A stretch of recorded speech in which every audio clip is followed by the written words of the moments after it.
Welcome to today's deep dive. We are looking at a stack of articles today that honestly made me feel a little bad for the remora. You know, you picture a massive whale shark gliding through the ocean. Right, with those sleek fish just stuck to their bellies. The sucker fish. Exactly. It sounds like an insult. But the mission of today's deep dive is to show you that this isn't just some clingy passenger. The sources we're pulling from highlight a literal masterpiece of biological engineering. Yeah, they've created the ultimate suction cup, so they can hitchhike at high speeds without falling off. So let's unpack how they do it. If you look at the diagrams in the source material, the top of the remora's head looks weirdly flat. It looks exactly like the rubber sole of a sneaker. That visual analogy is spot on.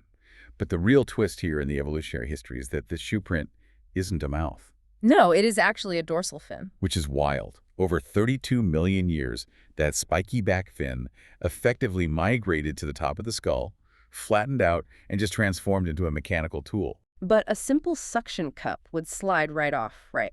Because sharks have that rough, scaly skin. That is where the mechanics get really sophisticated. It is a two-step process with a seal and a lock. And the seal starts with the jubilee muscle, which is just a great name. It really is. That muscle traps venous blood in the lip of the disc, making it swell instantly. Mhm. It creates this high-pressure vacuum seal that molds right to the rough scales. But the seal alone wouldn't handle the drag of fast shark. That is where those rows of slats inside the disc come in, the lamellae. They look exactly like window blinds. Window blinds covered in hundreds of microscopic spikes called spinnules. And the physics here is the coolest part, because drag is what actually activates the lock. When water pushes the fish backward, The slats stand up and drive those spikes in. The faster the host swims, the tighter the grip becomes. it uses the shark's own speed against it. And then to release, the remora just swims forward. The pressure drops, the slats fold flat, and they are free. Looking at the energy charts in these papers, the remora puts in zero effort. It is a completely passive system. Once they lock on, they don't flex a muscle. They can sleep while attached to a leaping dolphin. They don't even use energy to breathe, do they? Not really. It's a process called ram ventilation.